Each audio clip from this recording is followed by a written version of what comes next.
viu como que se pode fazer grandes mapas. Isso aqui é um mapa de galáxias, quem não lembra?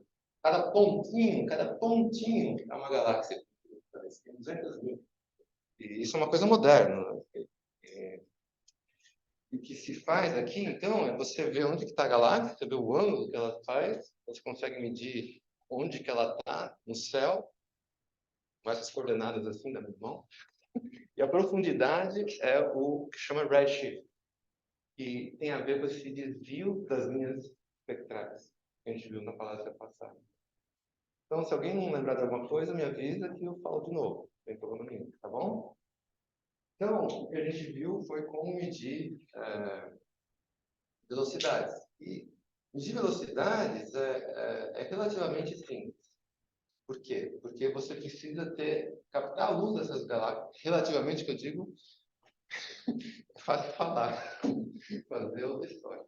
Você capta a luz das galáxias, tira o espectro, vê a mudança nas linhas espectrais, os desvios, que a gente chama das linhas espectrais. A partir daí você mede exatamente o que chama redshift ou blue shift, dependendo se está passando, se aproximando. Você faz os grandes mapas. Então, isso aqui é relativamente fácil de fazer. E tem vários experimentos que foram lançados recentemente, que eu mencionei. Tem esse Dark Energy Spectroscopic Instrument, que está tomando dados desde 2019, então é bastante recente, e de novo, vai ter uma revolução, pelo menos na quantidade e na qualidade dos dados.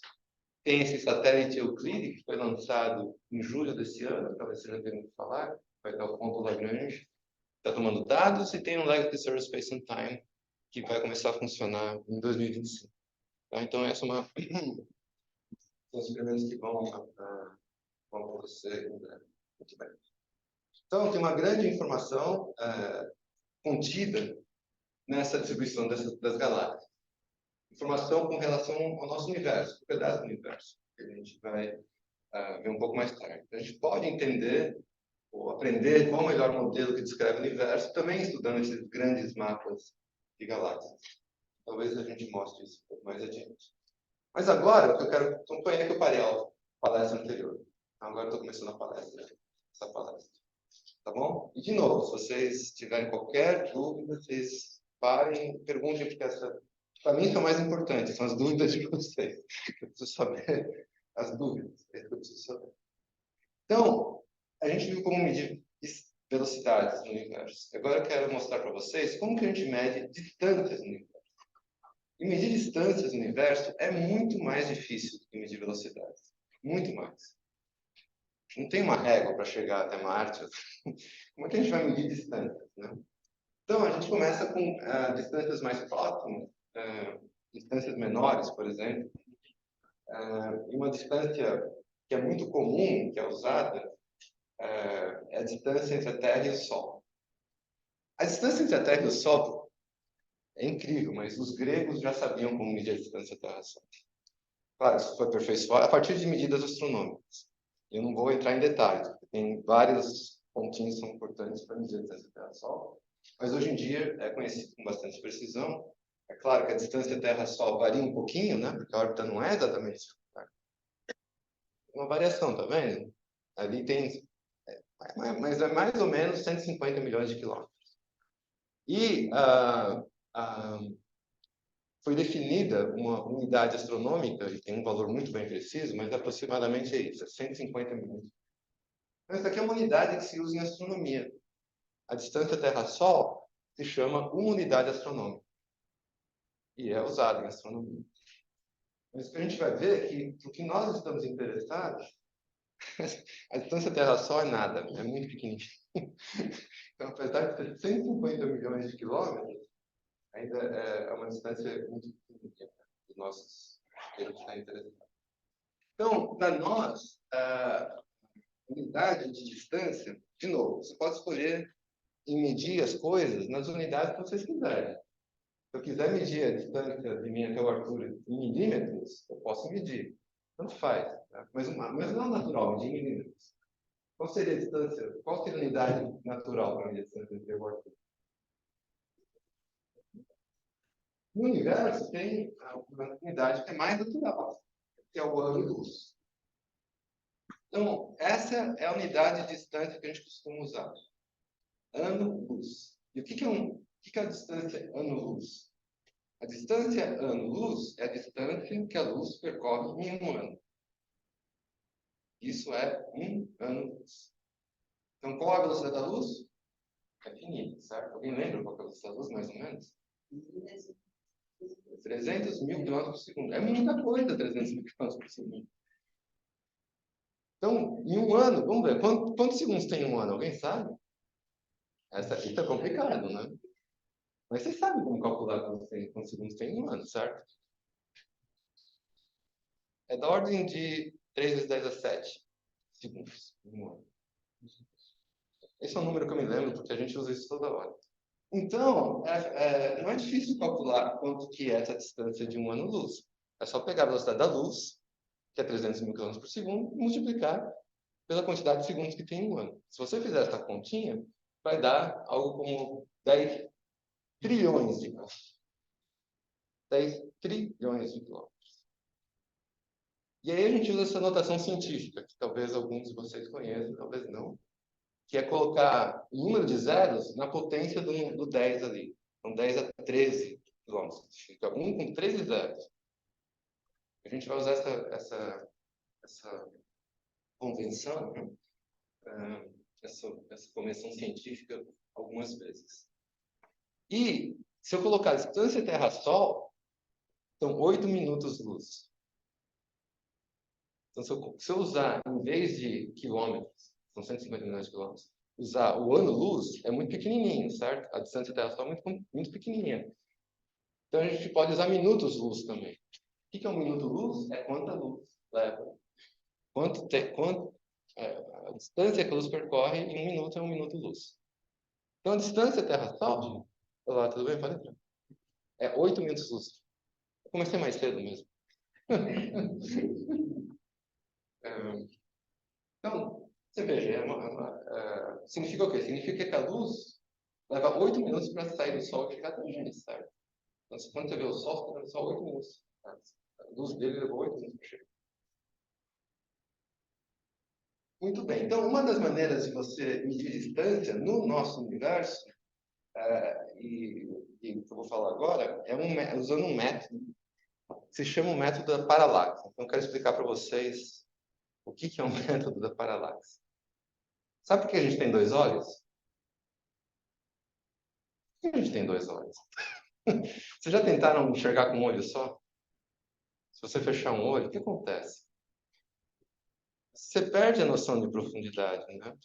Porque você precisa dos dois olhos justamente para ter essa noção de profundidade que no fim a gente está usando o meta-paralaxe sem saber que é o meta-paralaxe. Então, o meta-paralaxe é isso. Se você fazer uma experiência, olhar para ela. Se você olhar para uma pessoa com um olho, depois olhar com outro olho, se você prestar atenção, você vai ver que a posição da pessoa mudou um pouquinho. Porque você está olhando com um olho, depois você olha com outro olho.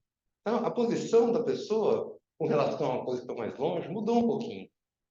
Essa é a essência do meta-paralaxe. Tá? Então, com o nosso olho, que a gente tem uma distância, sei lá, de alguns centímetros, a gente consegue ter uma medida de metros, alguma coisa assim. Então, para você ter uma medida mais precisa, você precisa de uma distância entre os dois observadores, digamos assim, grande. E aí você consegue ter uma medida um pouco. Então, qual a distância que a gente usa, que os astrônomos começaram a usar, que seria, digamos, a distância entre os duas observações? A distância que foi usada foi justamente a distância Terra-Sol. Por quê? Porque esse desenho aqui é o que tenta mostrar isso daqui. Aqui está o Sol, não está nada escala. Aqui está o Sol e a Terra orbita ao redor do Sol, com essa distância que é uma unidade astronômica. Certo? Então, se ela está numa posição em dezembro, 6 meses depois, ela vai estar numa posição aproximadamente oposta, diametralmente oposta. Então, se você fizer uma observação olhando uma estrelinha aqui, você faz a observação, por exemplo, em dezembro, depois você faz em junho, você vai ter o mesmo efeito que você tem com os olhos. Você vai ver a estrelinha um pouquinho deslocada, com relação às coisas que estão mais atrás de você. Então, estrelas distantes, por exemplo. E isso daqui tem um ângulozinho, que é esse ângulo que chama-se ângulo de paralaxe, que é definido nessa figura como esse ângulo aqui, P, que tem a ver com o deslocamento dessa estrelinha, tá vendo? Se você olha em dezembro, ela está aqui, se você olha em junho, ela está aqui. Então, talvez vocês tenham visto um pouquinho de trigonometria no colegial, e se você souber o valor, se você conseguir medir o valor desse ângulo, então isso é o que você tenta medir com o telescópio, o valor desse ângulo, e você sabe a distância Terra-Sol, você consegue medir a distância da Terra até a estrela. Lembra? Como é que é? Cateto oposto? Eu nunca sei direito. É isso, tá? Então você sabe essa distância, que é a distância Terra-Sol. Você mede esse ângulo e a partir daqui você consegue estimar a distância da Terra até essa estrelinha. Esse é o método da paralaxe. Qual que é o problema do método da paralaxe? É a medida, certo? É sempre assim, é sempre medida. Qual que é o problema de medida? Medir ângulos. Vocês já mediram ângulos? Quem já usou um transferidor na vida? Eu não usei transferidor. Não sei se usa ainda no colegial. Ainda se usa transferidor? Então, tudo bem, você mede lá o transferidor, você põe lá, você mede 1 grau, 2 graus. Agora, vai medir 0,0001 grau. Que é o que você precisa para você medir essas distâncias. É que complica, certo? Então, até qual distância você consegue medir qual o valor máximo que você consegue medir a distância de uma estrela? Se eu perguntar para vocês. A resposta é: depende do meu telescópio, depende da precisão com que eu consigo medir o ângulo. Se eu conseguir medir esse ângulo de paralaxe com uma precisão super boa, eu consigo medir distâncias grandes. Senão, não. Tá claro isso? Por exemplo, esse ano ele está medindo ponto de estrelas. Então, você tem uma estrela, você está com o seu telescópio, e você tem que ver com relação às estrelas que estão no fundo. Então, é muito importante você identificar as estrelas que estão no fundo. Do mesmo jeito, se eu olhar para você, você vai estar deslocado com relação às pessoas que estão no fundo. Então, isso é importante. não tem uma diferença. Exatamente. É isso que é o importante. Então, talvez você já tenha ouvido falar de uma unidade de distância chamada parsec, que é uma outra unidade de distância. Essa unidade de distância, parsec,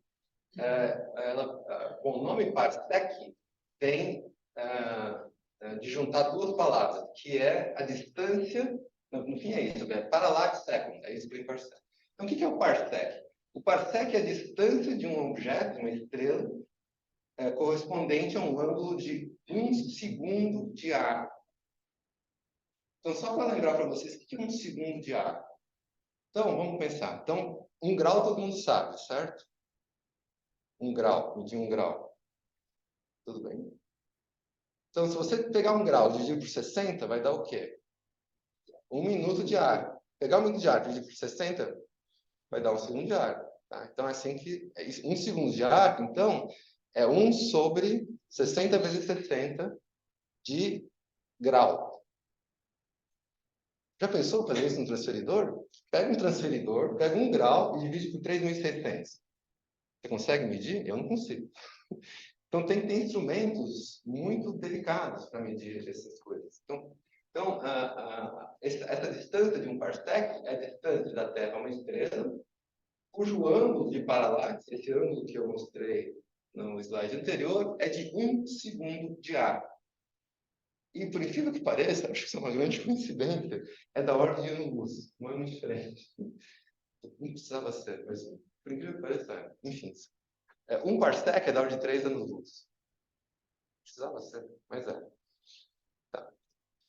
E o que é 1 segundo de arco? Só para vocês terem uma ideia do que é 1 segundo de arco, isso é fácil fazer essa conta, para os estudantes é legal. Corresponde ao tamanho de uma moeda de R$1. Pega uma moeda de um. Alguém lembra que é a moeda? Ninguém usa mais moeda, né? Mas alguém lembra que é a moeda de R$1? Não precisa ser de R$1. moeda.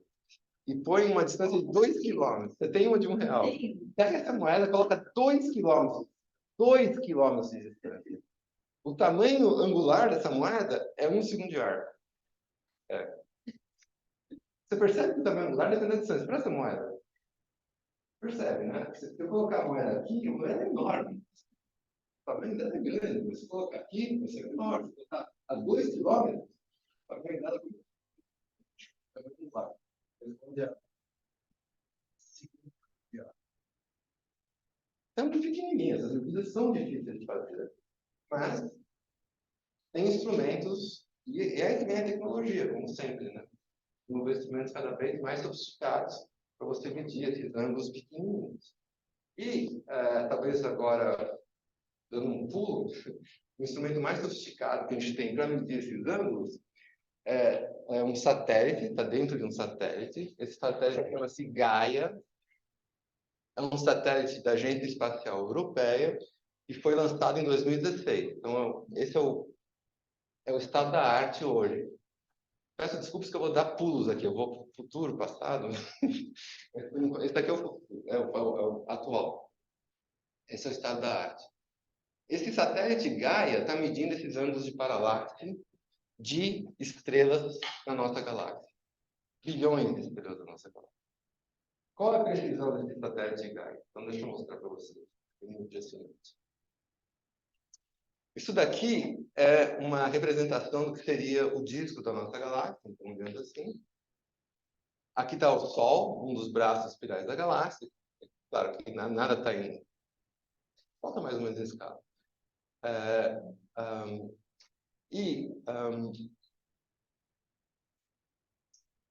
Esse círculozinho aqui ao redor do Sol, vocês estão vendo uma linha pontilhada? Não é a órbita da Terra, não. Não é. Sabe o que é? Isso daqui é a distância que as missões anteriores ao Gaia conseguiam medir estrelas com relação ao Sol. Então, as missões anteriores ao Gaia conseguiam medir distâncias do Sol até 100 parsecs. Com o Gaia, você aumenta isso daqui para quase 10 mil parsecs. Então, de novo, tecnologia, satélite, tem que estar fora da atmosfera, qualquer mudança na atmosfera afeta essas medidas. Enfim, tudo isso é impressionante. E o Gaia está fazendo um grande levantamento das estrelas da Via Láctea. Tem catálogos de bilhões de estrelas que esse satélite, desde 2016, tomando dados, está fazendo um grande levantamento de estrelas, medindo as posições das estrelas, consegue medir posições das estrelas até 10 mil parsecs no Sol, em relação. Então, isso é o que está acontecendo, esse é o estado da arte hoje. Então, aqui acho que tem mais uma figurinha, só para mostrar um pouco da nossa galáxia, né? Então, a nossa galáxia, de novo, a gente não tem uma foto da nossa galáxia de cima, mas é uma galáxia espiral, isso a gente conseguiu identificar através das medidas de estrelas, de posições de estrelas, e tem um tamanho da ordem de 100 mil anos-luz. Então, esse disco tem um diâmetro da ordem de 100 mil anos-luz, mas ele é bem fininho, da ordem de 10 anos-luz, 100 anos. E o Sol está nos braços espirais da galáxia. Tem uma representação artística, então, que é a nossa galáxia. Então, o que eu falei para vocês, então, em 2018, esse satélite tornou público um catálogo com mais de 1 bilhão de galáxias. 1 bilhão de estrelas da nossa galáxia, que é da ordem de 1% de todas as estrelas da nossa galáxia. Com essa precisão de paralaxe, com até distâncias de 30 mil anos-luz. E essas medidas são super importantes para calibrar métodos que permitem medir distâncias bem maiores do universo, que é o que a gente vai ver agora. Então isso é fantástico, não é? Essas medidas do Gaia é fantástico. Mas voltando para cá, o Gaia consegue medir estrelas dentro da nossa galáxia. A nossa galáxia não é o que eu quero medir. Eu quero medir outras distâncias, até outras galáxias. Não dá para fazer com Gaia. Como é que a gente faz, então? Como é que eu vou medir a distância até Andrômeda, por exemplo? É uma outra galáxia. Então, essa é a questão que a gente tem que discutir agora, certo? Como medir distâncias ainda maiores. Apesar do Gaia ser fantástico, fazer um enorme levantamento das estrelas da nossa galáxia, eu preciso de outros métodos, além do método paralaxe, para medir distâncias fora da nossa galáxia. Porque não dá. A tecnologia atual não tem como medir distâncias fora da nossa galáxia. Tudo bem. Então, a gente tem que medir, pegar um outro método. Tudo bem? Dúvidas, por favor. Tá. Então, o outro método é um método conhecido como vela padrão. Então, eu quero falar para vocês como que é esse método da vela padrão. É um outro método para medir distâncias. Então, imagine vocês uma lâmpada de 100 watts. Tem um brilho que você conhece. É um brilho de 100 watts. Uma lâmpada de 100 watts. Se você tiver uma lâmpada de 100 watts a 1 quilômetro de distância, o brilho dela vai ser diferente do que se você tiver uma lâmpada de 100 watts a 1 metro. Todo mundo consegue intuir isso daqui?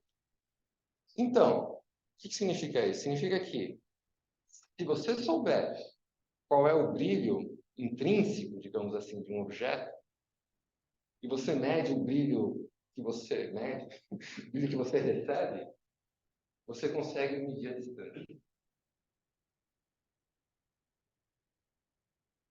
Quantas pessoas eu perdi? Então, pensa que todas as estrelas têm o mesmo brilho. É uma aproximação horrível, certo? Não é assim que funciona. Mas se isso fosse verdade, se você medisse uma estrela com um brilho mais fraquinho, ela está mais longe de uma estrela com um brilho mais forte. Certo? Se você soubesse o brilho absoluto, digamos assim, você conseguiria medir a distância. Então, a questão é, como achar essas coisas que têm um brilho conhecido? Essa é a questão. Como achar as velas padrão? Isso aqui. Então isso aqui. Desculpa, essa figura tem que ilustrar essa ideia de que você tem aqui é uma vela com certo brilho, e se essa vela estiver mais longe de você, o brilho vai ficar mais fraquinho. É aquela história também de um farol de carro à noite, certo? Se você vê um farol de carro à noite que tem um brilho fraquinho, você vai achar que o carro está lá longe, certo? À medida que o carro se aproxima, o farol fica mais brilhante. Todo mundo já passou por isso, eu acho. Então é isso. Então, o que a gente precisa é identificar objetos que tenham, que a gente possa saber qual é o brilho absoluto. Isso não é fácil. Isso não é fácil. E os dois exemplos que a gente tem, que são usados, são o tipo particular de estrelas, que se chamam cefeidas, que eu vou falar um pouco mais, e mais recentemente o brilho de uma que se chama supernova. Supernovas são explosões de estrelas que têm um brilho enorme. E isso permitiu uma revolução no nosso entendimento do universo e a gente vai chegar lá em algum momento. Mas, por enquanto, eu vou falar das cefeidas, dessas estrelas cefeidas. Então, o que são estrelas cefeidas? Bom, em primeiro lugar, isso daqui é uma fotografia da galáxia de Andrômeda. E aqui você vê, isso aqui é só para mostrar uma dessas estrelas cefeidas que foi identificada por Hubble. Eu já falei de Hubble na palestra passada, que foi um astrônomo super importante, que identificou esse tipo de estrela, tipo cefeidas, que eu vou falar daqui a pouco o que é, na galáxia de Andrômeda, e com isso ele conseguiu estimar a distância da galáxia de Andrômeda. Estimando a distância para a galáxia de Andrômeda, Hubble descobriu que existem outras galáxias. Não se sabia que existiam outras galáxias. Não é estranho? Antes de 1924, não se sabia da existência de outras galáxias. Por quê? Porque não sabia a distância. Não conseguia se medir a distância. Então tinha umas nebulosas, chamavam nebulosas, certo? A nebulosa de Andrômeda, nebulosas de outras. Não se sabia o que era. Até que Hubble encontrou uma estrela que era variável nessa galáxia, então você fez e mediu, e viu que a distância dessa galáxia era muito maior que qualquer outra estrela que já tinha conhecido. E aí sim, chegou-se à conclusão de que essa nebulosa era uma outra estrutura fora da nossa galáxia. 100 anos. 100 anos.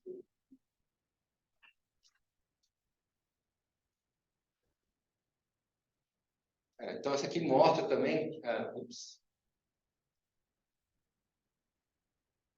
Isso aqui mostra também essa estrela aqui. Vocês estão vendo que o brilho dela muda um pouquinho com o tempo? E foi isso que o Hubble detectou, essa variabilidade de uma estrela circular.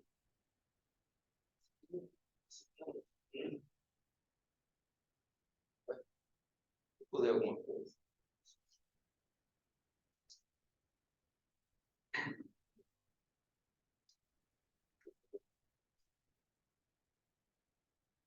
Eu queria falar da astrônoma que descobriu essa propriedade das estrelas cefeidas. Eu acho que talvez eu tenha na segunda palestra. Então, vamos lá. Então, o Hubble, em 1925, descobriu então a existência de outras galáxias, usando essas estrelas cefeidas em outras galáxias, estimando a distância até, nesse caso, até Andrômeda. Então, Andrômeda é M31. E ele estimou a distância como sendo 285 mil parsecs, que se você multiplicar por 3, mais ou menos, dá quantos anos-luz que é? Então, 930 mil anos-luz, que é muito mais distante de qualquer... Lembra qual que é a distância? O tamanho da nossa galáxia é 100 mil anos-luz. E essa distância estava errada por fator 2 também. Ok. Então é isso. Então, essas cefeidas foram usadas pelo Hubble para mostrar que essas nebulosas, como Andrômeda, são de fato outras galáxias. 100 anos atrás, há 100 anos atrás que se descobriu que havia outras galáxias. É incrível como as coisas mudam. Eu já tenho metade disso. É incrível. Realmente, a evolução do conhecimento do universo é uma coisa impressionante, que a gente não sabia 100 anos atrás. É difícil pensar nisso. Então, bom, então é isso. Então, a medida de velocidade e de distâncias de objetos no universo trouxe uma grande surpresa, e a surpresa é que o universo está em expansão. Então, agora eu quero me concentrar em explicar para vocês o que significa o universo estar em expansão. Tá bem? Então, eu acho que eu realmente cortei essa parte, talvez não deveria ter cortado. Mostra a importância de uma astrônoma chamada, o nome dela era Henrietta Leavitt, que foi fundamental para descobrir essa classe de estrelas variáveis e fazer uma relação entre o brilho absoluto dessas estrelas e o período de variação.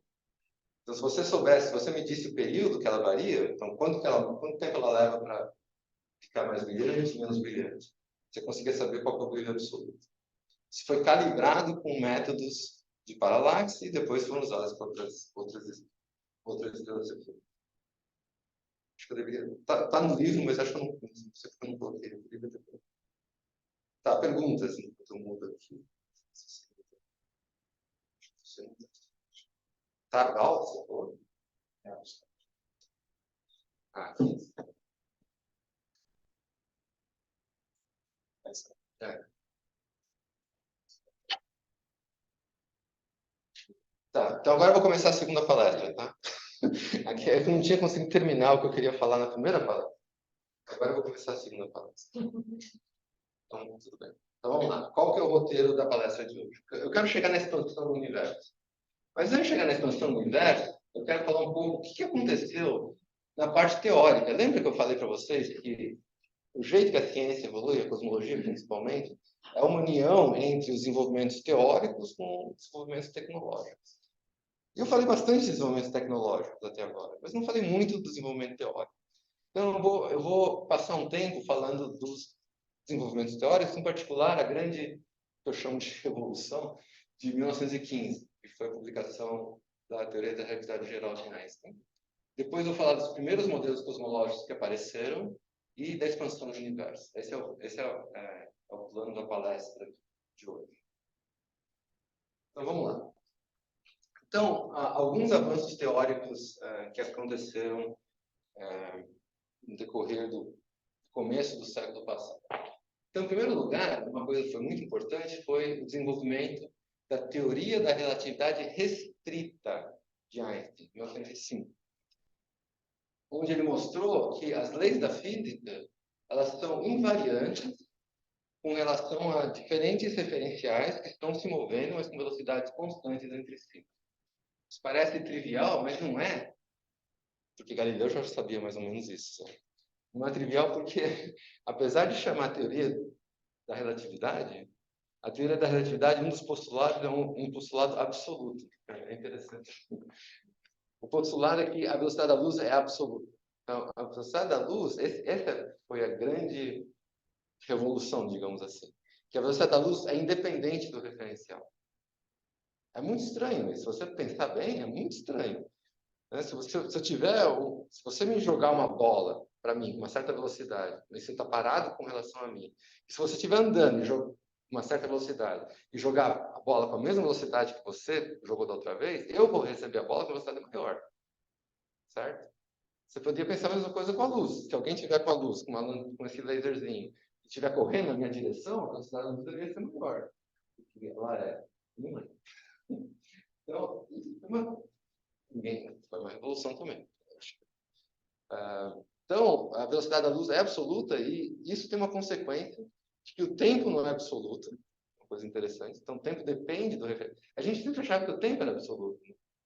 Então, Einstein mudou a história. Mudou. A velocidade da luz é absoluta. E aí o tempo não é. O que significa o tempo não ser absoluto? Significa que se eu estou aqui parado e tem uma pessoa com uma certa velocidade com relação a mim, o tempo que eu meço no meu relógio é diferente do tempo que aquela pessoa mede. Aí você fala, isso é impossível. Você está brincando comigo. Ficção científica. Aí fizeram experimentos. Que experimento? Colocaram um relógio atômico num avião, por exemplo, e depois que o avião voltou, verificaram um outro relógio atômico que estava na Terra. E esse efeito foi verificado. É incrível. Foi verificado. Então, esses efeitos já foram verificados com bastante precisão. E, de fato, o espaço e o tempo, eles podem ser descritos da mesma maneira. Não? Tanto o espaço quanto o tempo não são absolutos, eles mudam de uma mesma maneira e são unificados no que se chama espaço-tempo.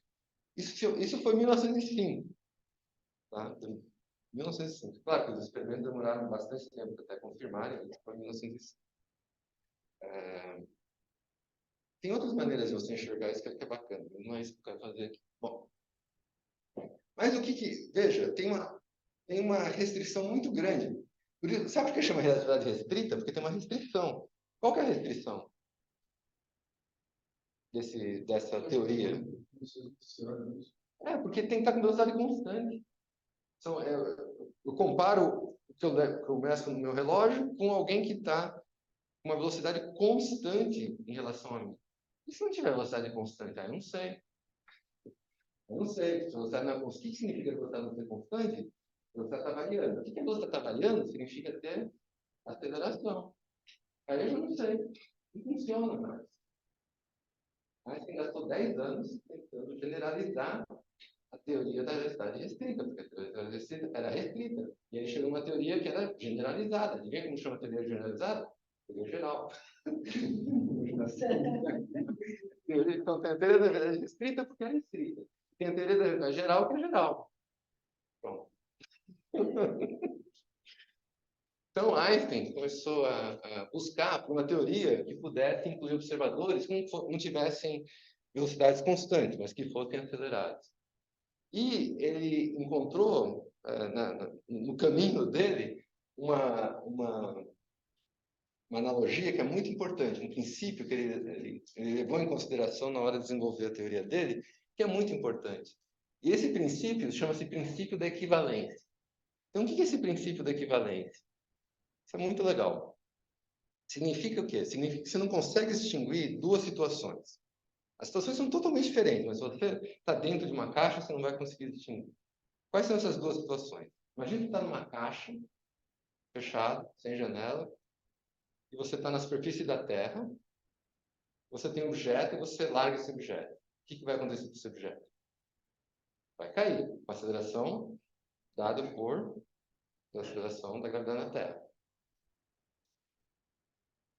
Tudo bem, certo? Agora imagine que você está numa caixa fechada, longe de qualquer planeta, qualquer campo gravitacional, mas a caixa está acelerada. Alguém está puxando a caixa para cima. Com a mesma aceleração da Terra. Equivalente à mesma aceleração da Terra. E você aí você solta um objeto. O que acontece?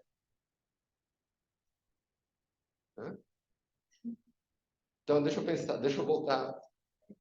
Cai igualzinho. Cai para você que está dentro, cai igualzinho. Você não consegue distinguir as duas situações. Então, o Einstein, discutindo a equivalência, a ideia de que se você está num campo gravitacional que tem uma certa aceleração gravitacional, por causa da força gravitacional, você não consegue distinguir, estando longe de qualquer campo gravitacional, que no caso é um foguete, que tem a mesma aceleração. Está sendo acelerado. Tudo bem? Isso é muito legal. E isso é muito bacana, porque aí você consegue explicar por que todos os objetos caem com a mesma aceleração. Se você pensar, né, se você tiver uma pena e um martelo, se você soltar, eles vão cair com a mesma aceleração. Só que você fala isso com um estudante, que acha que você está louco. Isso nunca vai acontecer. Eu faço as experiências que não acontece. Aí você fala assim, imagina que você não está na Terra, mas você está num foguete. E você solta um martelo e uma pena. O que acontece é que o foguete é que sobe, não são os objetos que estão caindo. Para quem está fora, você consegue imaginar isso? Para quem está dentro, vê o objeto caindo, porque está subindo. Mas para quem está fora, é o foguete que está subindo e está alcançando os objetos. Consegue perceber isso? E aí fica super fácil entender por que os objetos caem com menos aceleração. Bom, gente, isso foi uma... E aqui tem uma... isso eu queria só mostrar. Eu achei isso no YouTube, é tão bacana isso. Deveria funcionar. Acho que não está funcionando. É um vídeo no YouTube, tudo bem, não vou mostrar. Essa experiência foi feita na Lua, eu esqueci qual Apolo, tá? Uma dessas Apolos que foram até a Lua. Um astronauta levou um martelo e uma pena e fez o experimento na Lua. E como não tem ar na Lua, é exatamente o resultado. Então isso aqui está no YouTube, vocês podem ver. Ok. Então agora eu vou falar. Eu vou falar sobre a teoria da relatividade geral, que é a generalização da teoria da relatividade restrita quando você tem acelerações e acelerações na sua teoria. Então, depois de muitas tentativas, e foram muitas tentativas, é muito gozado seguir a parte histórica, porque teve muitos erros no meio do caminho. Einstein fez muitos erros até chegar na formulação final. Foi uma quase tentativa de erro. Mas, enfim, finalmente, depois de muitos anos e uma corrida, no final teve uma corrida com um matemático chamado Hilbert. Mas essa é outra história legal. Ele chega à formulação final, o que seria a teoria, que é a teoria da relatividade geral, em 1915. E nessa teoria foi uma revolução, no seguinte sentido: tudo que você pensava antes, você teve que repensar. Por quê? Porque a gente sempre imaginava, mesmo na realidade restrita, né, que o espaço e o tempo eram palcos onde os eventos físicos ocorriam, imutáveis, etc. Na teoria da relatividade geral, o próprio espaço-tempo passa a ter um aspecto dinâmico. Pode mudar. É muito estranho, mas é. Então, o espaço-tempo muda, vira dinâmico. Ele é dado pelas condições da distribuição de massa, por exemplo, no universo, que pode mudar com o tempo. Então, tem um aspecto dinâmico muito forte. A forma do próprio espaço e do tempo, ele se altera. Então, você tem que... A ideia que surge é que o espaço, pode pensar no espaço como um material, cara, que se altera, que se deforma. É uma coisa estranha, não é? É muito estranho. Então, foi uma modificação radical do que se conhecia antes. Antes era o quê? Teve a gravitação de Newton, que a gente aprende no colegial. Então, isso teve uma mudança, mais de 200 anos depois da teoria newtoniana, para uma descrição muito mais avançada. Por que mais avançada? Avançada no sentido de ser matematicamente muito mais sofisticado. Einstein teve que usar uma matemática que não era usada em física, uma matemática relativamente nova, que descrevia justamente a possibilidade de ter espaços únicos. Chama-se matemática riemanniana. Tensores, né? Tensores, etc. Muitas coisas. Até vou mostrar as equações de Einstein. Essa é a única equação que eu vou mostrar. Só para vocês verem uma vez na vida, pelo menos. Então, aí teve essa noção, essa figura tenta mostrar a ideia de que o espaço é deformado pela presença de matéria. Então, aqui tem está tudo fora de escala. Mas tem o Sol e ele está deformando o espaço. Aqui tem a Terra, que também deforma o espaço. Qualquer matéria deforma, e deforma menos do que o Sol. Aqui tem a Lua, que deforma menos ainda. Mas tem essa ideia de deformação do espaço, que é uma ideia revolucionária na época. Então, está um pouco abstrato, eu sei. E nessa hora, quando eu dou palestra para o ensino médio, eu costumo fazer uma demonstração. Então, eu vou fazer uma demonstração. Então, eu trouxe aqui. Eu acho que eu vou precisar de alguns comentários. Eu acho que precisa de 4 voluntários. Para quê? Para segurar um lençol. Vamos ter segurar um lençol.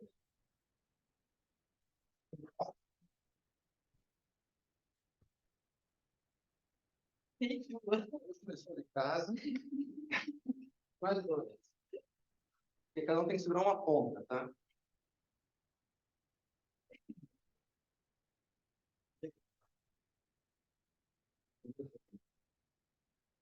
Isso. Deixa ele segurar a outra, estica.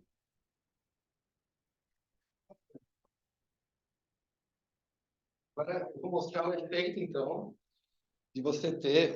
Será que vai funcionar? Eu acho que vai segurar aquilo. Você tem que imaginar, isso é importante, você tem que imaginar que isso aqui é um espaço. Falando. Isso. Puxa, que tá doendo. Então, você tem que imaginar que isso aqui é um espaço. Isso a gente vai fazer a palestra inteira, porque isso aqui vai ser a primeira vez, né? O espaço, todo o espaço é essa superfície.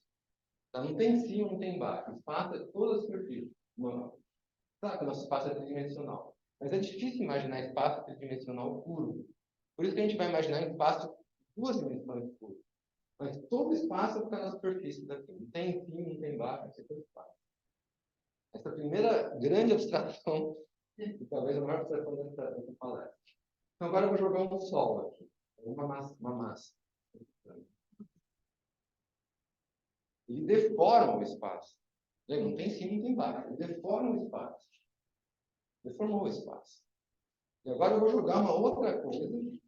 E aí eu vou jogar mesmo que vai passar perto do Sol, digamos assim. O que vai acontecer? Isso.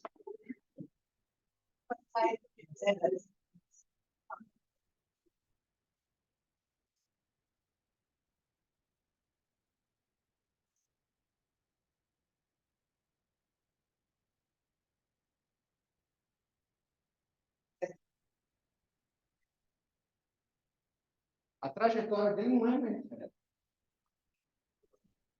Ele desvia. Parece que ele voltou. Mas ele desvia. Esse desvio é um efeito da curvatura do espaço. Mas o que é esse desvio? Se você pensar bem assim, se você pensar, é como se fosse uma atração gravitacional. Então, Einstein substituiu a atração gravitacional, que causa esse desvio, pela deformação do espaço. Então, a luz, por exemplo, qualquer objeto que passa por aqui é desviado. Isso foi a grande revolução. Obrigado. Deu para entender mais ou menos? Mas qual é a dificuldade da tecnologia? É entender o espaço dentro do Sol, a superfície do lençol. Né? Essa é a dificuldade. Porque é difícil imaginar um espaço em 3 dimensões de formato.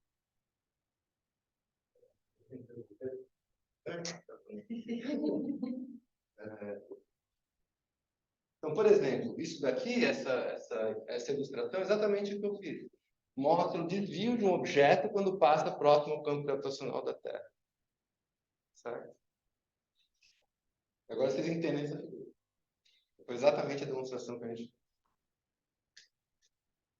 Muito bem. Então, Einstein desenvolveu a teoria da relatividade geral em 1915, e no mesmo trabalho que ele desenvolveu a teoria da relatividade geral, ele explicou a anomalia da órbita de Mercúrio. Quem lembra da anomalia da órbita de Mercúrio que a gente falou na palestra anterior?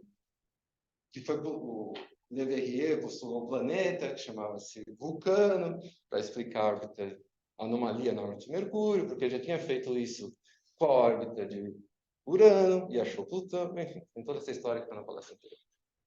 Mas Einstein mostrou que a teoria dele explicava a anomalia da órbita de Mercúrio sem precisar de planeta. Então, ela fez uma previsão de que ela conseguia explicar a anomalia da órbita de Mercúrio. Não era mais necessário, então, ter um novo planeta. Vulcano não era mais necessário. A teoria da relatividade geral, que estou chamando então de TRG, também fazia uma previsão do desvio da luz passando próximas ao Sol. Que era a teoria de Newton também tinha essa previsão. Mas a teoria da relatividade geral previa o dobro do valor do desvio da luz passando próximo ao Sol. Como é que você... Aí você tem que medir, né? Como é que você mede o desvio da luz passando próximo ao Sol? De uma estrela. Tem que olhar para a estrela quando ela está próxima ao Sol, porque a luz tem que passar próximo do Sol, não tem? Então você tem que olhar para uma estrela quando a luz dela passa próximo ao Sol. Você não consegue fazer isso, você não vê, não vê estrela quando tem um Sol brilhando. Então, você tem que esperar um eclipse para isso acontecer. Quando você tem um eclipse, aí sim você consegue olhar para as estrelas que a luz passa próximo ao Sol. E isso aconteceu num eclipse, então foi feito em 1919, não era a primeira vez que se procurava ter feito um eclipse, né? Mas em 1919, que foi depois da Primeira Guerra, a história disso é muito bonita, não vou poder entrar em detalhes. Mas os britânicos organizaram 2 expedições em 1919, porque estava previsto um eclipse do Sol em novembro de 1919. Quando tem um eclipse, você sabe, né? Não é em todo lugar da Terra que você consegue ver um eclipse. Tem uma faixa muito estreita onde o eclipse é total. E eles escolheram 2 lugares para ir. Um foi nas ilhas de São Tomé e Príncipe, aliás, foi na ilha Príncipe desse arquipélago que chama São Tomé e Príncipe. E a outra foi para o Ceará, para Sobral. Então, 2 expedições britânicas. Aí teve... A história disso é muito bonita, não vou poder entrar em detalhe. E, analisando os dados, então, desse eclipse, de luz de estrelas próximas do eclipse, foi concluído que a teoria da relatividade geral era correta, e não a de Newton. Em 1919. Em 2019, fez 100 anos. Teve uma comemoração, adivinha onde? Em Sobral. Mas também teve em São Tomé e Príncipe. E o que me dá... Mas o que me deixa zangado é que muitas vezes você lê que foi a expedição de São Tomé e Príncipe, que teve um físico muito famoso envolvido, chamado Eddington, liderou isso, e acaba ofuscando a expedição de Sobral. Mas, de fato, os dados de Sobral foram melhores que os dados da vida. Foram os que mais pesaram nessa conclusão de que a teoria da relatividade geral estava correta. Isso aqui é uma sentença, uma frase que Einstein disse quando ele visitou o Brasil em 1925.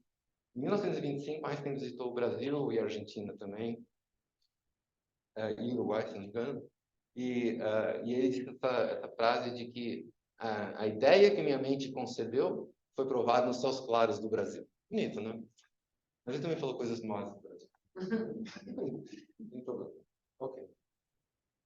Então, a teoria da relatividade geral foi testada em várias maneiras no decorrer dos anos e passou todos os testes.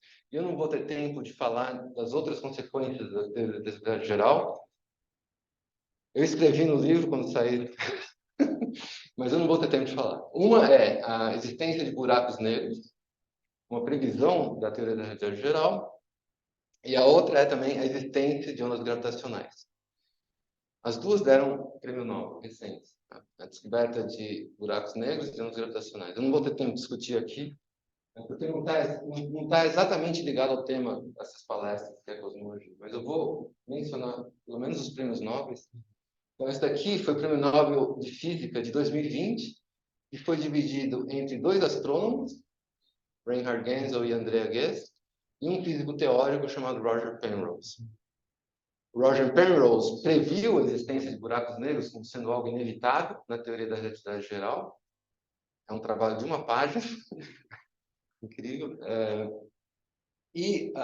Esses dois astrônomos, eles por décadas, não lembro exatamente quantos anos, seguiram trajetórias de estrelas próximas ao centro da nossa galáxia. E a análise dessa trajetória dessas estrelas mostrou que havia um objeto muito, muito massivo no centro da nossa galáxia, cuja dimensão dava a entender que era um buraco negro. E é um buraco negro supermassivo. Quando eu digo supermassivo, é supermassivo, tá? De 1 milhão de massas do Sol, que está no centro da nossa galáxia. Aliás, tem uma fotografia dele, talvez vocês já tenham visto, que foi tirada recentemente, não do buraco negro, mas da sombra do buraco negro.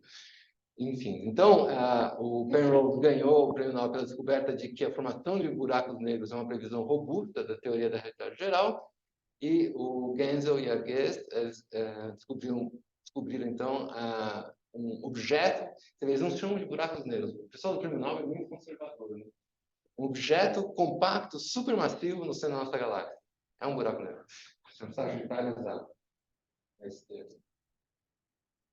E o outro prêmio Nobel, que foi também impressionante, foi para três físicos que participaram na construção de um detetor de ondas gravitacionais, que também é uma história incrível, de anos e anos, enfim, décadas de esforços, até que, em 2015, foi detectado pela primeira vez um novo tipo de onda, um novo fenômeno, colisões de buracos negros no universo que ninguém imaginava que existiam. Enfim, e foi detectado por esse instrumento chamado LIGO, que é Laser Interferometry Gravitation Observatory, nos Estados Unidos. É muito bonito. Essa história é maravilhosa, mas, de novo, não está ligado exatamente à cosmologia. Mas eu fiz questão de colocar um capítulo no livro sobre isso, porque são esses três físicos norte-americanos ganharam o prêmio.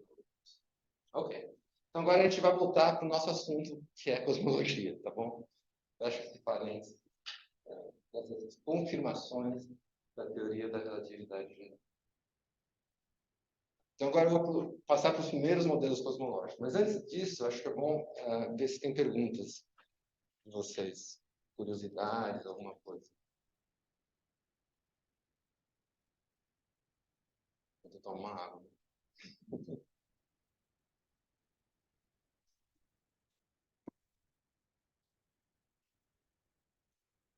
Bom, é sempre aquela história, ou eu estou sendo totalmente obscuro, ou eu estou sendo totalmente claro. Eu não sei qual dos dois seja claro. Tá? Tem um nome antes. Eles previam as Então, obrigado pelo comentário. Então, essa história é muito bonita. Viu?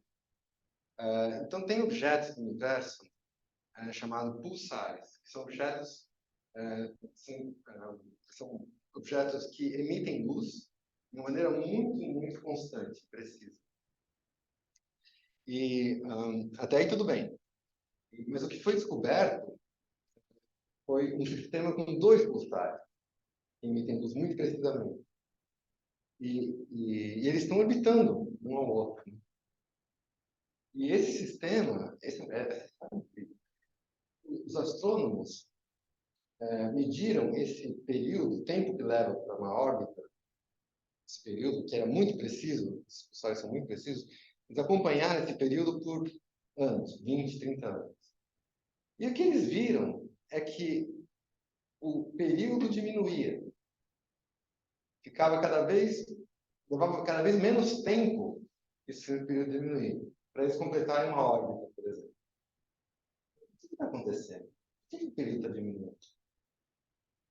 Então, a interpretação por que o período diminui é porque o sistema está perdendo energia. Ele perde energia e aí as órbitas ficam mais próximas. Né? E leva menos tempo para completar uma órbita. O período diminui. Até aí tudo bem? Mas como que eles estão? Da onde que vem essa energia? Por que eles estão perdendo energia? A explicação foi porque eles estão emitindo ondas gravitacionais. E o cálculo foi feito usando a relatividade, teoria da relatividade geral, e bate em cima com a medida experimental. E eles ganharam o prêmio Nobel por isso. Mas isso não foi uma detecção de ondas gravitacionais. Uma detecção direta na Terra em laboratório de ondas gravitacionais. Foi um efeito de ondas gravitacionais. Mas não foi uma detecção direta. Então, se a gente olhar, vamos ver se o pessoal do prêmio Nobel foi cuidadoso. Fala assim, contribuições decisivas para esse detetor, chamado LIGO, para observação de ondas gravitacionais. Observação no laboratório. Então, esse prêmio Nobel, foi Halsey e Taylor, o nome dos dois astrônomos, foi super importante porque foi uma confirmação da previsão da teoria da relatividade geral que esses pulsar binário, que se chama, esses dois pulsares, estão perdendo energia devido à emissão de ondas gravitacionais. Mas foi uma detecção direta? Não foi. Não foi. E aqui foi uma detecção direta. Uma onda gravitacional passou pela Terra. Ah, e outra coisa, então, isso aqui é incrível, porque quem que gerou essas ondas gravitacionais que passou pela Terra? Não foi. Esse que é o interessante, né? Porque nesse caso do pulsar binário, tinha o pulsar binário e emitia onda gravitacional que a gente media, mas era responsável pela mudança no período. Tudo bem. Mas e aqui? De onde vieram essas ondas gravitacionais? E dois buracos negros. Que se não tivesse detector, a gente nunca ia saber que isso aconteceu. Aí também se tivesse onda gravitacional, não perderia energia. Então, não perderia energia. Então, é uma aproximação da existência do gravitacionais? É uma detecção direta? Não.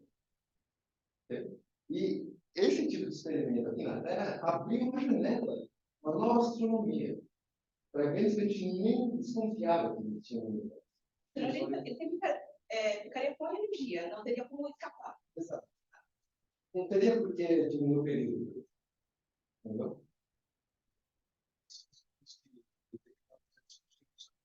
Eu queria, sabe? Uma precisão muito pequena.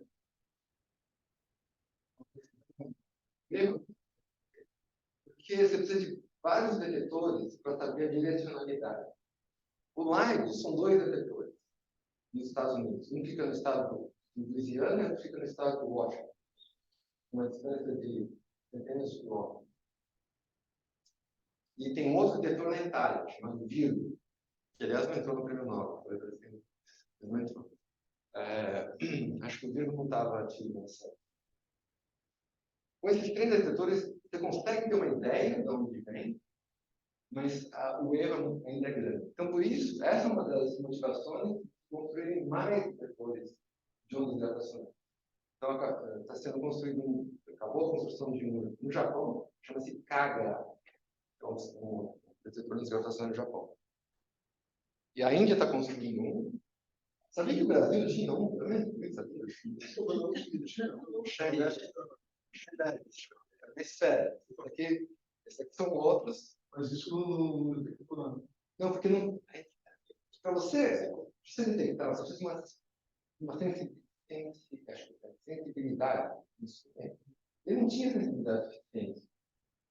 Aliás, a história é tão bonita porque ninguém sabia exatamente o que ia ser medido. Quase cancelaram esses experimentos. Isso precisa de financiamento contínuo. Chegou uma hora, os agentes dos Estados Unidos falaram: não, isso não vai. Quem garante que eles vão comprar uma aula? Não dava para garantir. Mas eles continuaram financiando. Isso foi sucesso. Nossa, 20 anos. Olha, esfera de. Esfera de. Você tem uns detectores.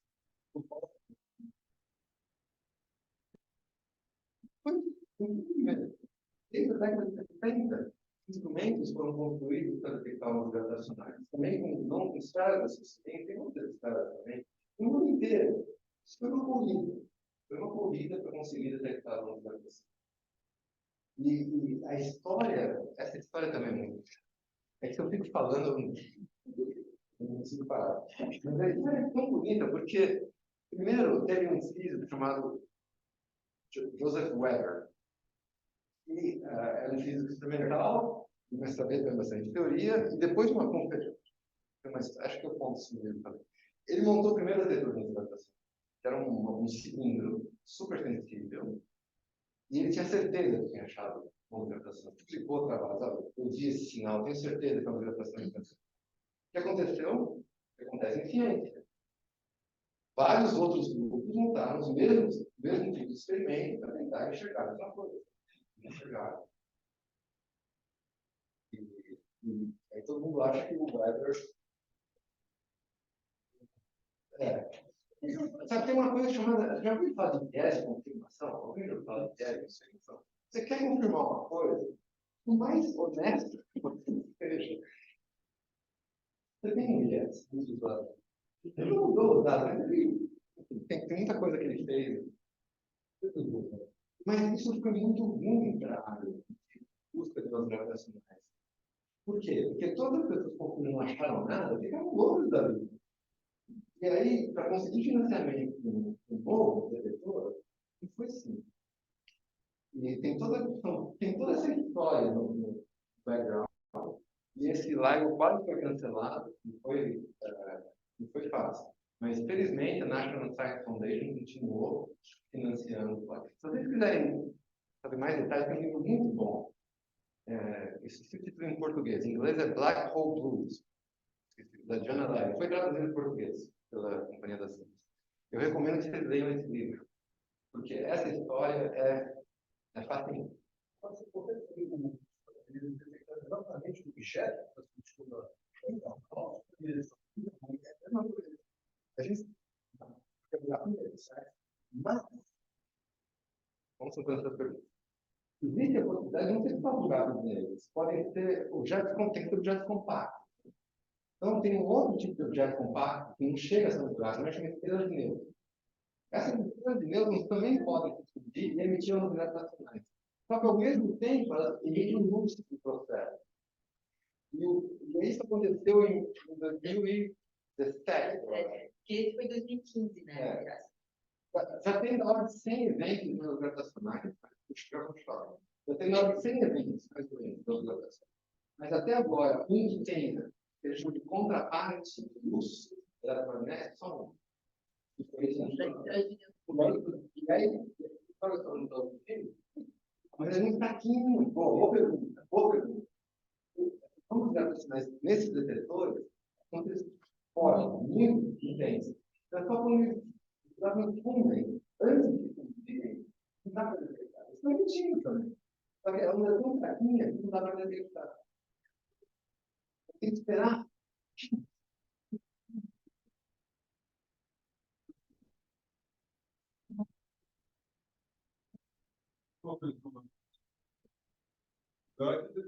Porque não dá, ninguém sabe configurar os grandes penais.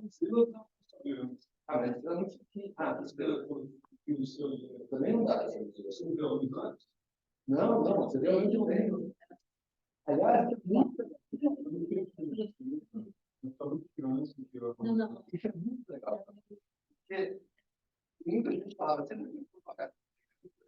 será que a propagação das ondas gravitacionais tem a mesma velocidade que a propagação das ondas eletromagnéticas? Ou seja, as ondas gravitacionais têm a mesma velocidade que a velocidade da luz? Tinha teorias onde isso não precisava ser verdade. Mas parte das medidas, a previsão é tão boa que ninguém mais fala de teorias onde a velocidade de propagação da gravitação é diferente da velocidade da luz. Mas o Einstein falava que era mecânico. Era igual. E aí há uma comprovação de fato. Sim. Mas tinha, então, tem que entender que os teóricos recebeu antes que você detectou a luz num determinado, quer dizer, eles combinaram isso, não? Não, é que posteriormente eles foram ver os dados. Para procurar se tinha uma emissão de luz. Primeiro eles detectaram no LIGO, depois eles passaram uma olhada aí. O LIGO, isso é legal que você falou, porque o LIGO, eles têm um sistema que alerta para todo o trabalho que você está fazendo. Na hora que eles veem uma coisa, eles imediatamente mandam um alerta observatório.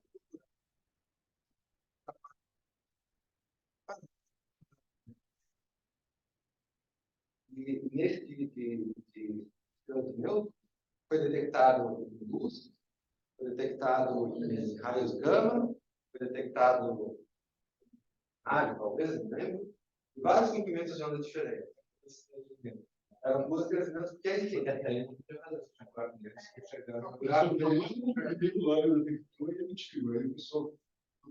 Isso aí então tem uma posição mais categórica.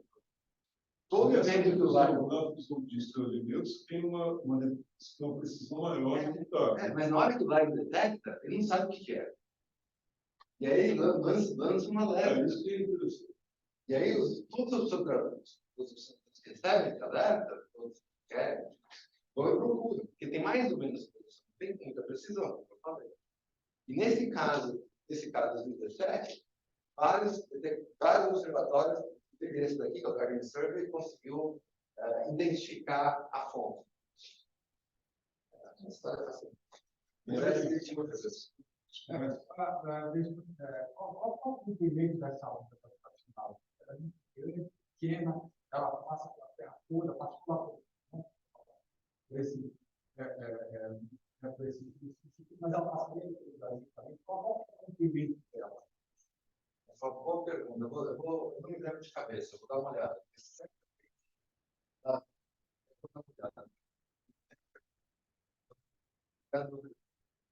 Acho que eu tenho uma figura em algum lugar, mas não aqui. Mas não é uma moça cheia. É um evento que passa. É um evento que passa, como ondas eletromagnéticas que tem. Não, mas essa medida também é um pouco melhor, porque você está medindo luz. O quê? Na verdade, você detecta a onda gravitacional por problema de variação do laser. Mas você não está medindo, você está medindo deformação do espaço, está medindo interferência de luz nesses dois braços, 4 quilômetros cada um. Isso. E essa interferência vem porque o comprimento desses braços é deformado pela passagem da onda gravitacional. Eu fico imaginando, mas a luz deve ter mais de 4 quilômetros. Ela faz uma viagem só? Não, faz várias. Para poder fazer interferência. São várias. É curioso que falta um pouco a experiência de enxergamento. É interferômetro. Interferometria. Exatamente a mesma coisa. Muito mais sofisticado. Muito bom. Fico imaginando os espelhos que eles devem ter lá. Os espelhos são sofisticados, tem que estar pendurados. Os fios são sofisticadíssimos. Às vezes passam. Você sabe, retentível, termoditera. Então, A sofisticação dos elementos é e a incrível. variação do pequeno, não um tremor pequeno. Tem que eliminar todas essas possibilidades. Então, eu recomendo que você leia o livro da Joanna Levin, que ela entra em detalhes. É muito legal. Tá bom. Então, agora, vamos voltar para a cosmologia. Isso aqui é impressionante. A detecção de ondas gravitacionais e essa descoberta de buracos negros na galáxia são coisas impressionantes. Tá? São muito legais. Mas agora a gente vai voltar para a cosmologia e ver como que o entendimento sobre o universo mudou com o tempo. Então, a gente vai começar a estudar quais são os primeiros modelos cosmológicos que apareceram. O que é um modelo cosmológico? É um modelo matemático do universo. Esse modelo cosmológico. Certo? Eu vou falar um pouco mais desses modelos. Então, o primeiro modelo cosmológico moderno que apareceu foi usando justamente a teoria da relatividade geral, que foi desenvolvida em 1915 por Einstein. E quem fez o primeiro modelo cosmológico? Einstein. Em 1917. Então, em 1917, Einstein escreve esse trabalho, que se chama, a tradução do alemão, é Considerações Cosmológicas na Teoria da Relatividade. Então, o que Einstein fez? Ele fez algumas hipóteses super simplificadoras. Isso que todo físico faz. Vocês já ouviram falar da vaca esfericamente simétrica? Quem já ouviu falar da vaca esfericamente simétrica? Vou dar uma brincadeira aí com os físicos. Você pede para um físico escrever uma vaca. A primeira coisa que um físico faz é imaginar uma vaca que seja completamente esférica. Por que isso? Porque é a primeira aproximação que você faz. A vaca é esférica? Não é uma esférica. Mas você fala, olha, vamos imaginar uma primeira aproximação para a gente conseguir estudar um pouco melhor a vaca, ela seja uma esfera perfeita. Einstein fez a mesma coisa. Foi uma primeira aproximação, um universo muito simplificado. Então, primeiro ele assumiu que o universo é finito, e a gente vai falar um pouco mais sobre isso, aliás, agora vai ser legal, porque a gente vai entrar em coisas interessantes. Então, ele assumiu que o universo é finito, caracterizado por um raio, então ele é finito, ele tem um raio, uma coisa circular. Ele assumiu também, uma das hipóteses simplificadoras, é que a densidade do universo, o que é densidade? É a quantidade de matéria por volume. Né? Se você olhar aqui nessa sala, a minha densidade é muito maior que a densidade do ar. Né?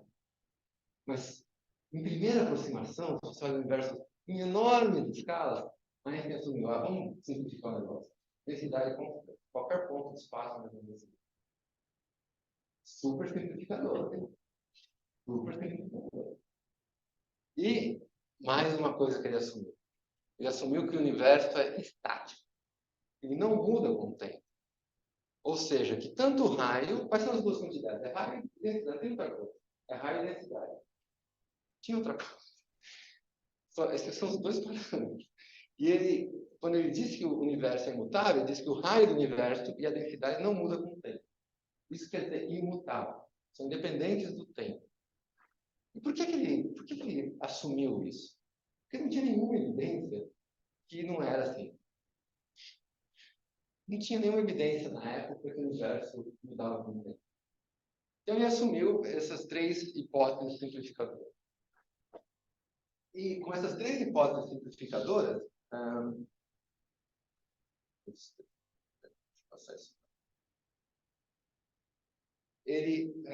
isso aqui é uma visualização do que seria um universo finito. O universo, de fato, pode ter, na teoria da relatividade geral, mesmo pode ter essas três formas, pode ser plano, pode ser uma curvatura positiva, que a gente fala, uma bola, ou pode ter essa forma de uma célula de cavalo. Mas Einstein assumiu, então, que o universo era uma bola. Então, isso daqui que vocês têm que imaginar como sendo um universo. Agora, e agora eu vou pedir para vocês imaginarem, é isso, agora.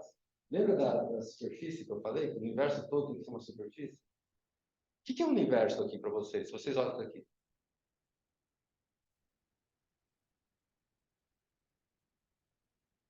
É a superfície. É a superfície. O que tem dentro dessa bola? O que tem dentro dessa bola? Nada. Não é? Não existe. Não é? O universo é a superfície. Tem que imaginar isso, é difícil. Difícil porque a gente não consegue imaginar superfícies curvas em 3 dimensões. Por isso a gente imagina superfícies curvas em 2 dimensões que estão dentro de 3 dimensões. Mas a terceira dimensão não existe. Imagina. Então, tudo que existe está na superfície. O universo é a superfície. Os seres são bidimensionais. A gente está falando em 2 dimensões. Tudo em 2 dimensões. Por quê? Porque é difícil visualizar em 3 dimensões. Você consegue visualizar espaço em 3 dimensões curvas? Eu não consigo. Então é por isso. Tá? Mas é uma visualização. Então você tem que entender que não tem dentro, não tem fora. Todo o universo está na casquinha. Tem alguma pergunta? É difícil? Dá para? Vocês conseguem? Tenta? Mas essa superfície, ela não tem espessura. É isso, não é? Não tem. É como, na nossa visualização, na analogia, não tem espessura. O universo tem 2 dimensões. Então, como se você fala assim, você tem 3 dimensões, pensa numa galáxia de dimensões, tudo bem, você consegue imaginar. Mas tem uma quarta dimensão? Não tem. Só que a gente não consegue visualizar todas as curvas em 3 dimensões. Ou algo sendo visto em 4 dimensões, porque a quarta dimensão é só para visualizar. Então, aqui a terceira dimensão é só para visualizar. É tudo uma casquinha. A casquinha é como se fosse um espaço tridimensional. É isso que eu quero dizer. A casquinha é como se fosse espaço tridimensional. Vamos ver. Se vocês não conseguirem, me avisam, porque isso vai ser importante. Tá? Então, em 1917, isso também é a evolução da história. O próprio Einstein percebeu que as equações que ele derivou em 1915 não conseguiam descrever o universo estático. Não conseguiam. E por que não? Porque a força gravitacional é uma força de atração, como vocês sabem, né? Então não tem como o universo ser estático. Por quê? Porque não tem nenhuma força que equilibra. Não dá para ser estático. E aí, o que ele faz? Então ele modificou as próprias equações. As equações dele pode fazer o que quiser. Não é assim. Não é assim. Ele não violou nenhuma lei física, não princípio de equivalência, tudo certinho. Mas ele teve que introduzir um novo termo na equação, que chama-se a constante cosmológica. E ele introduziu a constante cosmológica, que tem exatamente esse efeito de balançar a gravidade. Então, ela tem um papel repulsivo, como se fosse uma antigravidade. E com esse novo termo, aí sim tem uma solução estática para as equações de Joule. Então, isso foi feito em 1917.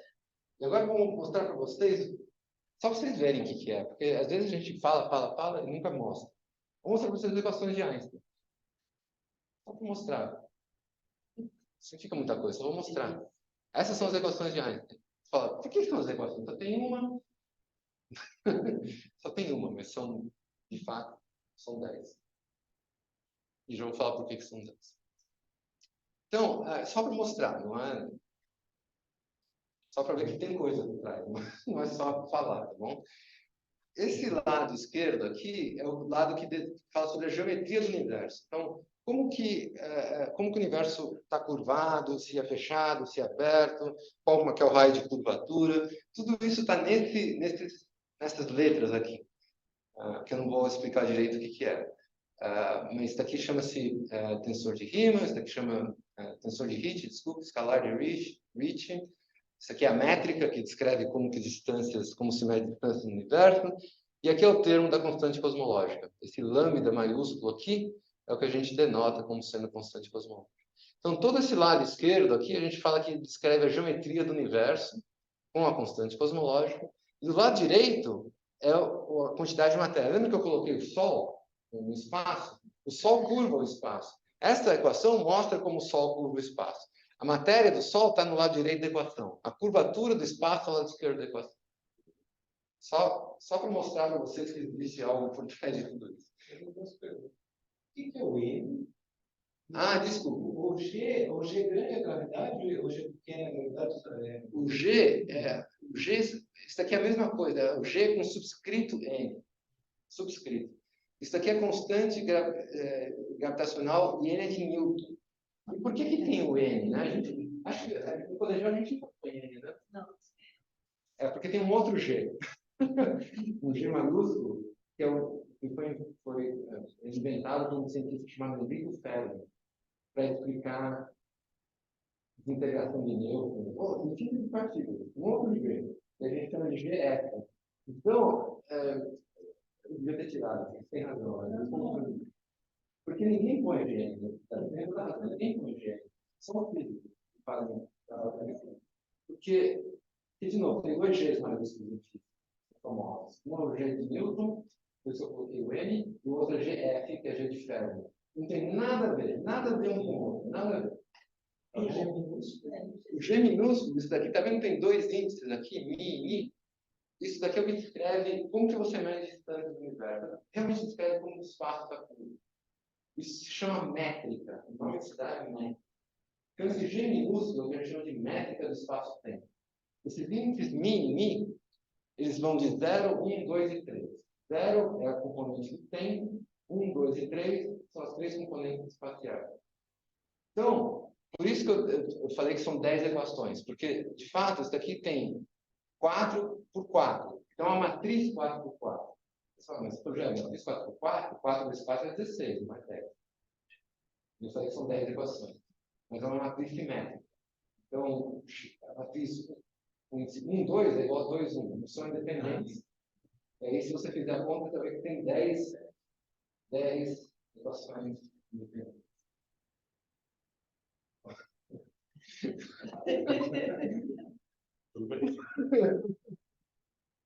Isso é a base da cosmologia moderna. Essas equações de Einstein são a base da cosmologia moderna. É o que a gente usa todo dia. É o café com pão, é o famoso feijão. Então, esse era o modelo de Einstein, de 1917. Era um modelo, então, de universo fechado, com matéria, etc. E a constante cosmológica. O interessante é que... Tem várias coisas interessantes. Primeiro, talvez aí as pessoas talvez tenham que falar um pouco menos de outras personagens que foram importantes, tá? Um astrônomo holandês chamado William de Sitter, em 1917, no mesmo ano que Einstein, usando as equações de Einstein, ele propõe um outro modelo para o universo. E é um modelo muito estranho, é um modelo onde só existe a constante cosmológica, ele é dominado pela constante cosmológica. E essa aqui é uma caricatura do William de Sitter. E é um outro modelo que ele propõe que só tem a constante cosmológica. Não tem mais nada. E ele... é interessante. Por que eu acho que isso é interessante?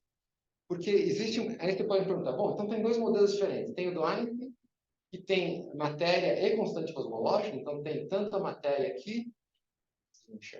Tanto a matéria aqui, quanto uma constante cosmológica. O De Sitter fala, não, esquece de matéria, vamos pensar que só tem constante cosmológica. E tem uma solução, ele conseguiu uma solução de cosmológica. Não é um modelo realista, tá? Porque a gente existe. Mas era um modelo interessante. Mas o mais interessante do modelo de De Sitter, de 1917, é o seguinte. É que o De Sitter, ele propôs uma maneira observacional de distinguir os dois modelos. Você pode ter dois modelos de física? Pode. Mas em física, o modelo está certo ou está errado. Como você sabe qual modelo está certo e qual modelo está errado? Medindo. Medindo o quê? Previsões. Lembra do método científico? Faz previsões, tem que medir, etc, etc. O De Sitter fez previsões. E as previsões do De Sitter, isso é uma coisa muito legal também, é que as galáxias estariam se afastando, teriam um efeito de deslocamento das linhas espectrais, desvio das linhas espectrais. O De Sitter disse, no meu modelo tem desvio das linhas espectrais. No modelo de Einstein não tem desvio das linhas espectrais. Está aí a distinção.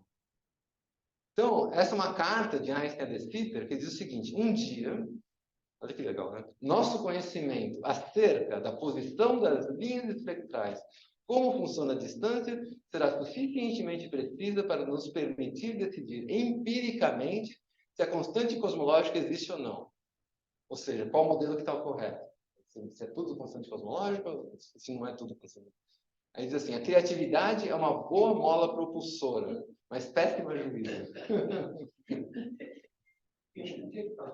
Hã? Olha, deve ter sido por volta de 1917, 18, 19, eu não sei. É impressionante. A gente fala de 100 anos depois, exato, né? É claro que essas detecções não foram 100 anos depois, foi em 1929, como a gente vai ver. Essa distinção. É muito bacana isso aqui. Mas bacana é que o De Sitter errou também. Mas... Errou não, né? Não, esse é muito legal. Posso falar? Tão legal essa história. Então, só repetindo, no universo de De Sitter tem apenas essa constante cosmológica, mas a gente sabe que existe a matéria.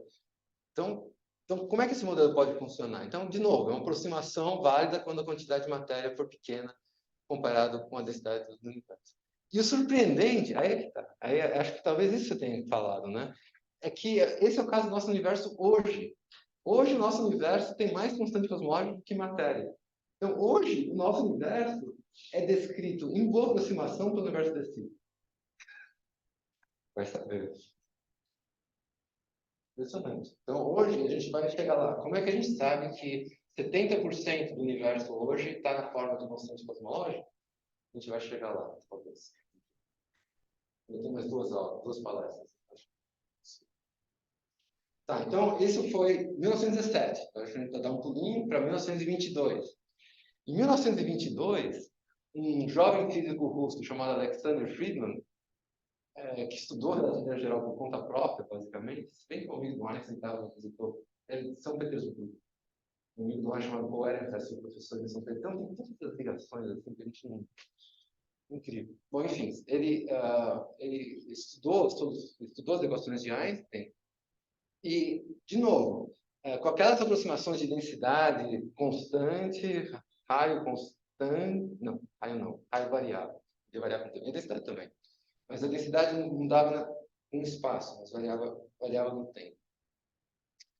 Ele encontrou soluções onde o universo não precisava ser estático, né? Podia variar com o tempo. Então, o que o Friedman descobriu foi a possibilidade matemática do universo ser mutável, de ele mudar com o tempo. Sem olhar para o céu, porque ele não era astrônomo. Sem usar nenhum dado experimental. Então, isso foi uma solução matemática das equações de Einstein. Mas quem disse que a natureza é assim? Né? Uma coisa é uma solução matemática, outra coisa é a natureza resolver, adotar essa solução. E Einstein achava que não, que o que o Friedman encontrou eram curiosidades, soluções, mas que não correspondiam à realidade. Razoável, por quê? Porque não havia nenhuma evidência nessa época. Então, esse era o modelo de Friedman. Friedman publicou esse trabalho em 1922, como eu falei para vocês. Isso daqui tá vendo? Ah, isso aqui é legal. Isso daqui que está aqui. Tá vendo esse G, isso aqui? Você que perguntou. É a métrica.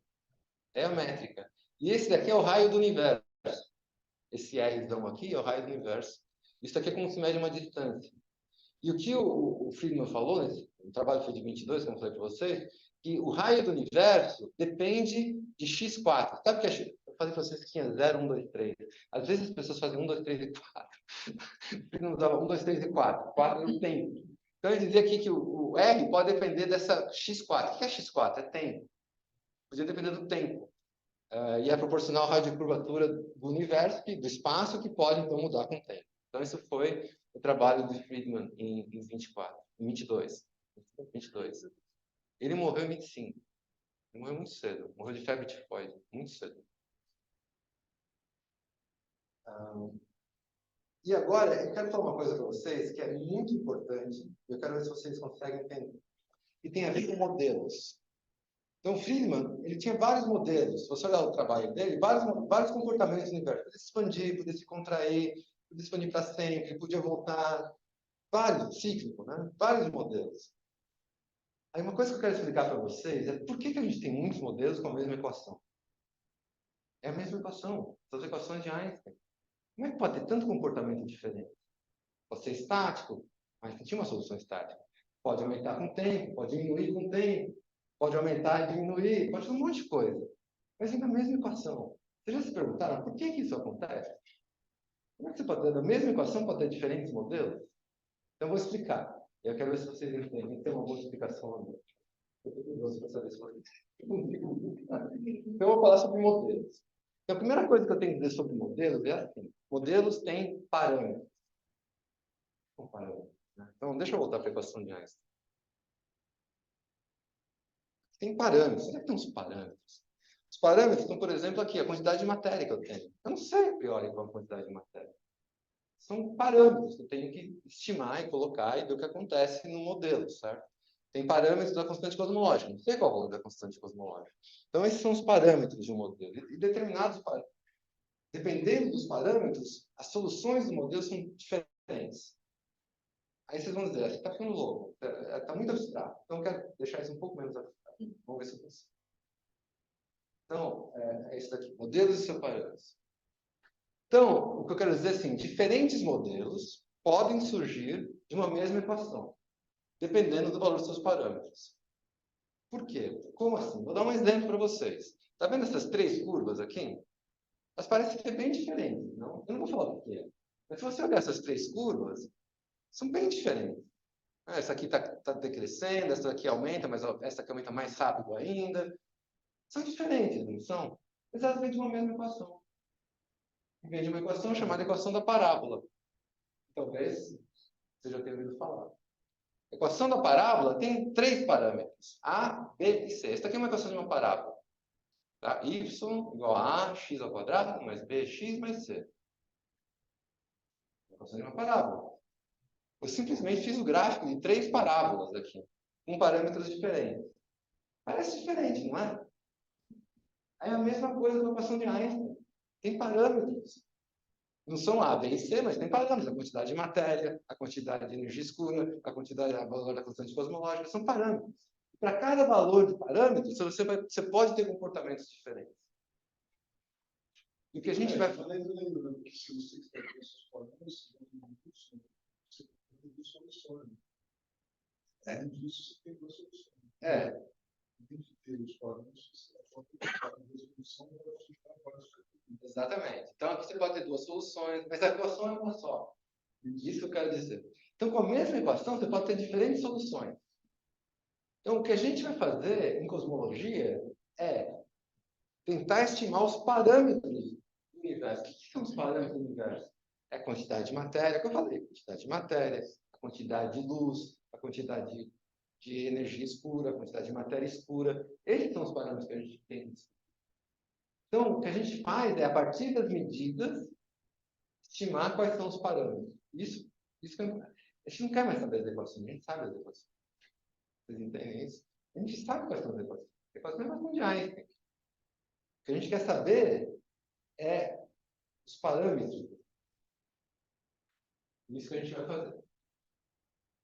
Então, são meio-dia, eu vou parar aqui, eu não consegui chegar na expansão do universo para variar. Então, na palestra que vem, a gente fala sobre a expansão do universo. No Natal?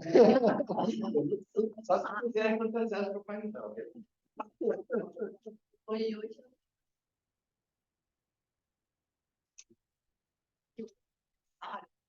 Segundos, assim, hoje eu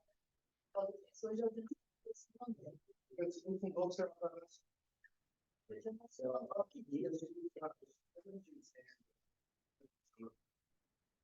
legal, não sabia. Fala a verdade, que eu estou pensando é ter mais palestras em janeiro, fevereiro. Mas aí seria uma parte, assim, seria a parte especulativa. Eu quero falar da parte especulativa, que a gente não sabe ainda. Falando o que a gente já sabe.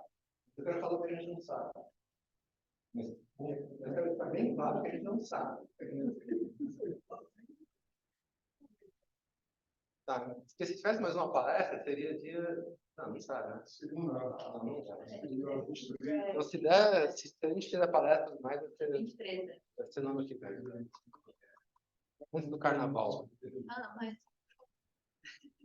Eu adoro isso. Se deixar falar, eu falo. Tá, então é isso, pessoal. A gente se vê no próximo sábado e aí a gente fala sobre a expansão do universo. E se der, vai dar. A gente vai começar a falar sobre o modelo do Big Bang. Que a gente não falou do Big Bang. Finalmente, né? Ok. Então a gente se vê no próximo sábado.